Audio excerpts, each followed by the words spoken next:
नमस्ते दोस्तों, आप सब कैसे हो और स्वागत है आपका फिर से एक इंस्पिरेशनल और मोटिवेशनल कहानी में। आज की कहानी बहुत ही खतरनाक और मोटिवेट है। इस कहानी में बहुत मजा आने वाला है, अंत तक जरूर सुनिए। मैंने अपनी अलमारी से ताकत वाली गोली निकाली जो कभी कभार सुनील लेते थे और मैं किचन में चली गई। मैंने हल्दी बादाम वाला दूध बॉईल किया और उसमें एक गोली डाल दी ताकि सुनील को थोड़ी ताकत मिल सके। ऐसा करते करते रात के 10 बज चुके थे। फिर मैंने जल्दी से दूध का गिलास लिया और सुनील के कमरे में चली गई। सुनील बड़े ध्यान से मेरा इंतजार कर रहे थे। जैसे ही मैं अंदर आई, सुनील खड़े हो गए और मुझे देखने लगे। जब वो कुछ नहीं बोला तो मैंने ही पूछ लिया, ऐसे क्या देख रहे हो? बताओ मैं कैसी लग रही हूँ? सुनील ने संकोच में कहा, मौसी, मन तो ऐसा कर रहा है कि आपको अभी खा जाऊं। मैंने हंसते हुए उसे दूध का गिलास पकड़ा दिया और कहा, मुझे खाने की जरूरत नहीं है, बस तुम इसे पी लो। सुनील ने जल्दी से गिलास पकड़ा और एक सांस में दूध पी गया। दूध पीते ही मेरी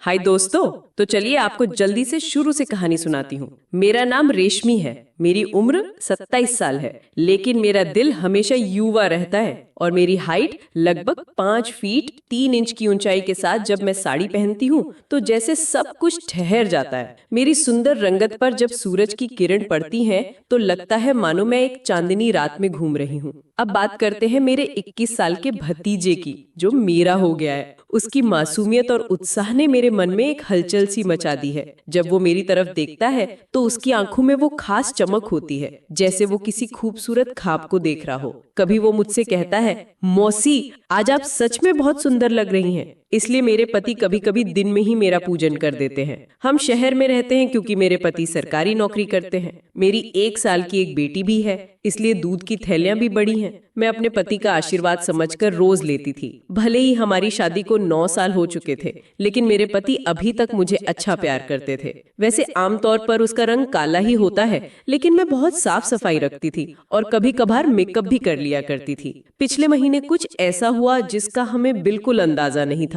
शाम को मेरे पति साहिल घर आ रहे थे। उनके किसी दोस्त की बर्थडे पार्टी थी, इसीलिए दोस्तों ने उन्हें थोड़ी पिला दी थी और वो बाइक से घर लौट रहे थे। आते वक्त उनका एक्सीडेंट हो गया।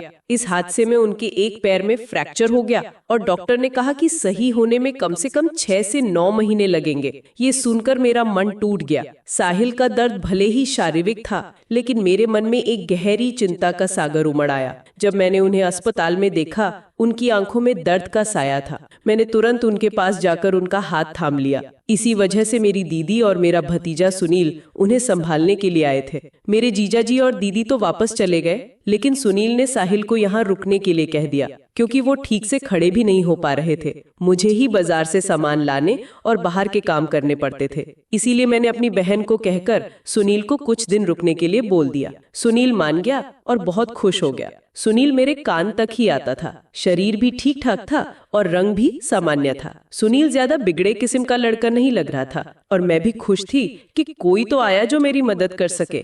आज सुनील मुझसे थोड़ा थोड़ा शर्मा रहा था क्योंकि वो शादी के बाद मुझसे पहली बार मिला था। रात को जब मैं साहिल को खाना खिला रही थी तब सुनील भी हमारे पास बैठा था। फिर सुनील अपने कमरे में जाकर समय पर सो गया था। साहिल के चेहरे पर थोड़ी राहत थी, लेकिन वो अभी भी दर्द में था। तभी मेरी अंदर की भावनाएं बाहर निकल पड़ी। मैंने साहिल के पास बैठकर कहा, वो भी क्या दिन थे जब आप रोजाना भूत मारा करते थे। साहिल ये सुनकर मुस्कुराने लगे। क्या हो गया मेरी रानी, आज तो पूरी मजे में लग रही हो। मैंने कहा, नहीं जी, आपको तो मजाक लग रहा है और इधर मेरी बुरी हालत हो रखा है। सच बताऊं तो इस जिरने ने मेरा बुरा हाल कर दिया है। मेरे पति बोले, मैं तुम्हारा दर्द समझता हूँ रेशमी, मेरा भी बहुत मन करता है, लेकिन क्या करूं, मैं तो ठीक से खड़ा भी नहीं हो सकता। बस थोड़े दिन और निकाल दो, फिर देखना मैं इस भूत का क्या हल करता हूँ। तभी मैंने कहा, थोड़े दिन नहीं, पूरे 6 महीने बाकी हैं प्लास्टर उतरने में और मेरा तो 1 महीने में ही ये हाल हो गया।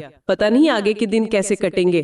मेरे पति मेरी उदासी दूर करने के लिए बोले, चलो वो नहीं तो कम से दूध ही पिला दो, डॉक्टर ने भी कहा है। तभी मैंने हंसते हुए कहा, आपके नसीब में तो वो भी नहीं है क्योंकि आपकी बिटिया रानी ने पी लिया है। हम दोनों जोर जोर से हंसने लगे। मेरे पति मुझे खुश रखने की पूरी कोशिश करते थे, लेकिन मैं क्या करूं, सब बेकार था। थोड़ी देर बाद साहिल सो गए क्योंकि उनकी दवाइयों में नींद की गोलियां भी थीं, लेकिन मुझे नींद कहाँ आ रही थी। इसीलिए मैं खड़ी होकर सुनील को देखने चली गई कि वो सोया है या नहीं, लेकिन सुनील अभी तक जाग रहा था और मोबाइल देख रहा था। मैंने उसके कमरे में जाकर कहा, क्या हुआ सुनील, 11 बज चुके हैं और तुम अभी तक नहीं सोए? लगता है तुम्हारे मन नहीं लग रहा है। सुनील उठकर बैठ गया और बोला, नहीं मौसी, ऐसी बात नहीं है, बस यूं ही फोन देखते देखते लेट हो गया। फिर सुनील ने पूछा, मौसी आप भी तो नहीं सोई? मैंने कहा, मुझे तो आजकल नींद ही नहीं आती। सुनील ने पूछा, क्यों, क्या बात हो गई? मैंने हंसते हुए कहा, नहीं नहीं, वो मैं तुम्हें नहीं बता सकती। जब तुम्हारी शादी होगी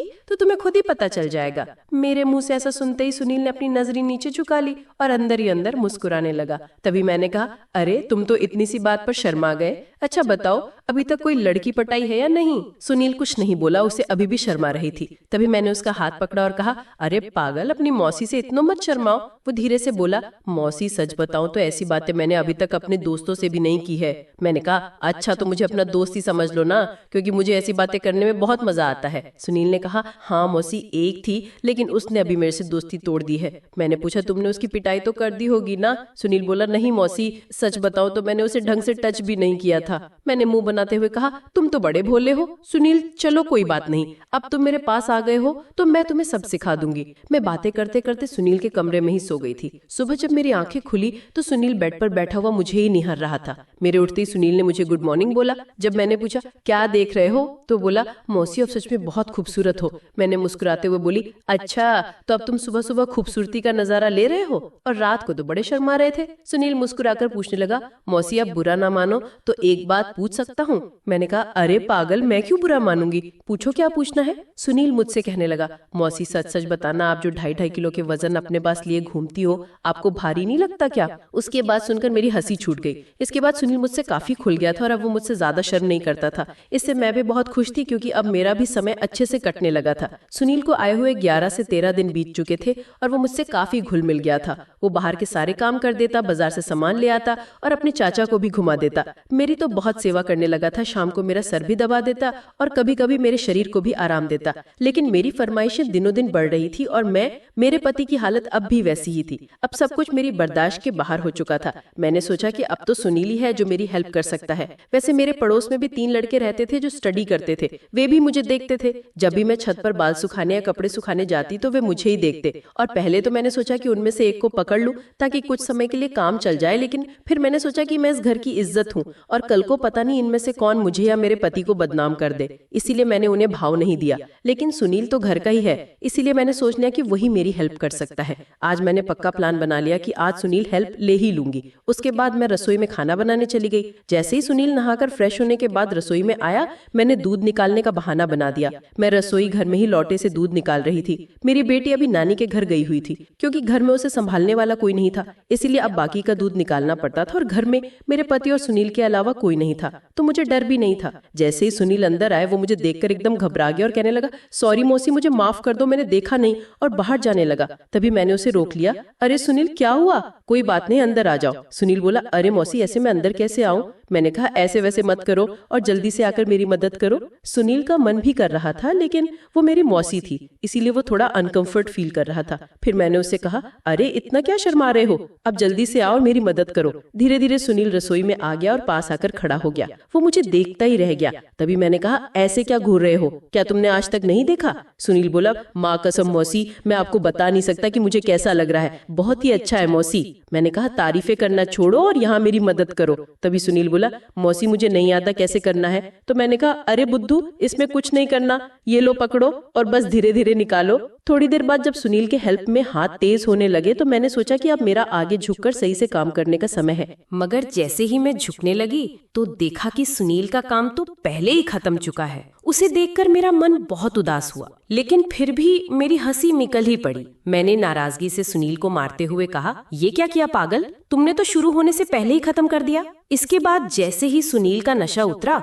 उसने हड़बड़ाते हुए कहा, सॉरी मौसी सॉरी, वो मैंने ऐसा काम पहले कभी नहीं किया, इसलिए मुझसे ऐसा हो गया, मैं अभी जाकर साफ करके आता हूँ। और उसने मेरी एक भी बात नहीं सुनी और तुरंत रसोई में से चला गया। मैंने भी उसे ज्यादा रोकने की कोशिश नहीं की, क्योंकि मैं समझ चुकी थी कि ये उसके लिए इतना आसान नहीं होगा। इस चक्कर में आज खाना भी लेट हो गया था, इसलिए मैंने जल्दी से खाना तैयार किया और साहिल को कमरे में देने के लिए चली गई। साहिल भी बैठे बैठे खाने का इंतजार कर रहे थे। साहिल बिल्कुल सीधे साधे और सरल स्वभाव वाले आदमी हैं। वो मेरी बहुत बहुत चिंता करते हैं। जब मैं उनके लिए खाना लेकर गई तो पूरा पसीने से भीगी हुई थी। मुझे देखकर वो बोले, इतनी जल्दबाजी क्यों करती हो रेशमी, धीरे धीरे काम कर लिया करो ना, देखो तुमने अपना क्या हाल बना लिया है। तब मैंने उन्हें छेड़ते हुए कहा, ये तो कुछ भी नहीं है, जब आप काम में लग जाते हो मेरी हालत और भी बिगड़ जाती है। मैं आपको रुकने के लिए कहती हूँ, लेकिन आप ना कहकर काम की गति को 2 गुना कर देते हो। ये सुनकर मेरे पति मुस्कुरा उठे। तुम भी ना रेशमी, कहाँ की बात कहाँ ले आती हो। इसके बाद साहिल ने खाना खा लिया और मैंने उन्हें दवाई दे दी। दवाई लेते ही उन्हें नींद आ गई और वे आराम करने लगे। मैं भी काफी थक चुकी थी, इसलिए नहा धोकर तरोताजा हो गई। फिर मैं सुनील के कमरे में गई तो देखा कि वो भी सो चुका था। मैं भी वापस आकर आराम करने लगी। शाम को जब मैं सुनील को चाय देने गई तो वो फोन पर बात कर रहा था। मुझे देखते ही उसके चेहरे पर मुस्कान आ गई। मैं भी उसकी खुशी देखकर हंस पड़ी और पूछा, क्या बात है सुनील, आज तुम बहुत रिलैक्स लग रहे हो। सुनील बोला, मौसी मैंने पहली बार ऐसा अनुभव किया है, प्लीज बुरा मत मानना, लेकिन मैं सच कह रहा हूँ, मैं खुद पर काबू नहीं रख पाया। मैंने उसे टोकते हुए कहा, अरे बेवकूफ, मैं कब से बुरा मानने लगी। सच कहूँ तो मुझे भी अच्छा लगा। फिर मैंने उसे चाय पकड़ाई और उसके साथ बैठकर पीने लगी। हम दोनों बातें करने लगे। आज सुनील के मुंह से मेरी तारीफों के फूल झड़ रहे थे।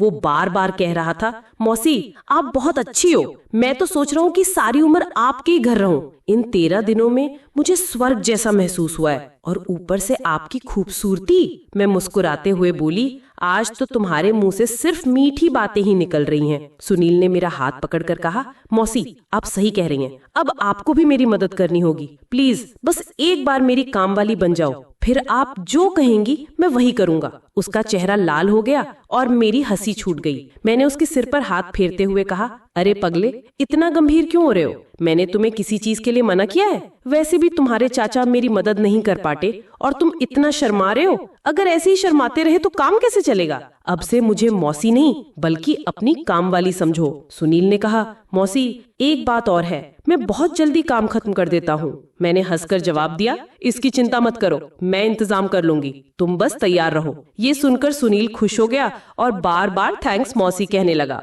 इसके बाद मैं चली गई क्योंकि शाम हो रही थी और मुझे साहिल को नहलाना भी था। जब साहिल नहा चुके तो सुनील उन्हें बाहर टहलाने ले गया। मैंने जल्दी जल्दी सारा काम निपटाया और खाना तैयार कर दिया। सुनील के आते ही हम सब खाना खाने बैठ गए। रात के 9 बज चुके थे और साहिल को दवाई देने का समय हो गया था। मैं उन्हें कमरे में ले गई और दवाई दे दी। साहिल की दवाई में नींद की गोली भी थी, इसलिए वो जल्दी ही सो गए। मैं उनका सिर दबा रही थी। जैसे ही मुझे लगा कि वो गहरी नींद में है, मैं नहाने के लिए गई। नहाकर मैंने लाल रंग की साड़ी पहनी, बालों को संवारा और हल्का परफ्यूम लगाया। आमतौर पर मैं मेकअप नहीं करती, लेकिन आज थोड़ा ब्लश लगा लिया ताकि चेहरा ताजा दिखे। पूरी तरह तैयार होकर मैंने अलमारी से वो ताकत वाली गोली निकाली जो कभी कभार साहिल लेते थे और रसोई में चली गई। मैंने हल्दी बादाम वाला दूध बनाया और उसमें वो गोली मिला दी ताकि सुनील को थोड़ी एनर्जी मिल सके। रात के 11 बज चुके थे। मैंने दूध का ग्लास लिया और सुनील के कमरे में चली गई। वो मेरा इंतजार कर रहा था। जैसे ही मैं अंदर आई वो खड़ा हो गया और मुझे घूरने लगा। जब वो कुछ नहीं बोला तो मैंने पूछा, क्या देख रहे हो, बताओ मैं कैसी लग रही हूँ। सुनील ने शर्माते हुए कहा, मौसी मन कर रहा है कि आपको अभी खा जाऊं। मैं हंसकर बोली, मुझे खाने की जरूरत नहीं, बस ये दूध पी लो। सुनील ने ग्लास लिया और एक ही सांस में दूध पी गया। मैंने कहा, चलो अब पूजा शुरू करते हैं। सुनील बोला, मौसी पूजा तो शुरू कर दूंगा, लेकिन आप दिए में तेल डालोगी या सीधे पूजा करवाओगी। मैं मुस्कुराई, तेल तो मैं पहले ही डाल आई हूँ। फिर जो हुआ वो बताते हुए मुझे शर्म आ रही है। मैं सुनील को बच्चा समझती थी, लेकिन उसने पूजा में मेरे पति को भी पीछे छोड़ दिया। सुनील ने सबसे पहले काजू कतली का स्वाद लिया। मेरे पति ने आज तक ऐसा नहीं किया था। जब मैंने कहा, बस करो, कितना खाओगे, तो वो बोला, नहीं मौसी, आपको नहीं पता ये कितनी मीठी है। ये सुनील की पहली पूजा थी, इसलिए वो ज्यादा देर नहीं टिक पाया। मैं ज्यादा नहीं थकी, लेकिन सुनील पसीने पसीने हो गया। मुझे भी 2 महीने बाद पूजन का मौका मिला था, इसलिए मैं बहुत खुश थी। बाद में सुनील थककर आराम करने लगा और मैं भी उसके पास बैठ गई। जब मैंने पूछा, कैसा लगा पहली बार, तो वो बोला, मौसी ऐसा लगा जैसे जिंदगी के सारे सुख एक साथ मिल गए। आप दुनिया की सबसे सबसे अच्छी मौसी हो। फिर हम बातें करते करते सो गए। सुबह मैं बिल्कुल फ्रेश महसूस कर रही थी। मैंने चाय नाश्ता बनाया और साहिल को दे आई। फिर सुनील के कमरे में गई तो वो भी उठ चुका था। चाय लेते हुए उसने पूछा, मौसी मुझे डर लग रहा है, कहीं हमने गलत तो नहीं कर दिया। मैंने समझाया, सुनील ऐसा मत सोचो, ये मेरी मजबूरी थी। तुम्हारे चाचा लंबे समय तक ठीक नहीं हो पाएंगे और तुमने मेरी मदद की। प्लीज इस बारे में किसी से मत कहना। सुनील ने सिर हिलाया। मौसी अगर ये मेरी मजबूरी बन जाए तो? मैंने कहा, आ जाना फिर मेरे पास, मैंने कब मना किया है। ये कहकर मैं मुस्कुरा दी। धीरे धीरे मेरी और सुनील की दोस्ती गहरी हो गई। अब जब भी मेरा मन करता मैं उससे पूजन करवा लेती। सुनील के पापा ने उसे घर बुलाया लेकिन उसने मना कर दिया। अब साहिल भी ठीक हो रहे थे, इसलिए हम बाजार घूमने लगे। सुनील मेरी और भी ज्यादा केयर करने लगा। शाम को जब मैं उसके पास जाती तो वो मेरे पैर दबाता, कमर की मालिश करता और सिर भी दबाता। मैं कहती इतना मत करो, लेकिन वो नहीं मानता और कहता, मौसी अब दिन भर काम करती हो, थक जाती हो, मुझे भी कुछ करने दो। दोस्तों शायद आप मुझे पसंद न करो क्योंकि मैंने रिश्ते की सीमाएं तोड़ दी, लेकिन सच कहूँ तो मैं भी ऐसा नहीं चाहती थी। भावनाएं हावी हो गईं, इसलिए कृपया समझने की कोशिश करो और वादा करो कि तुम अपने जीवन में ऐसा कभी नहीं करोगी। ये कहानी हमें कई सबक देती है, जिम्मेदारी, प्रतिबद्धता और ईमानदारी का महत्व। रिश्तों में विश्वास और समर्पण जरूरी है। आशा है आपको ये कहानी पसंद आई होगी। कमेंट में बताएं और अगर आपने चैनल को सब्सक्राइब नहीं किया है तो जरूर करें। मिलते हैं अगली कहानी के साथ।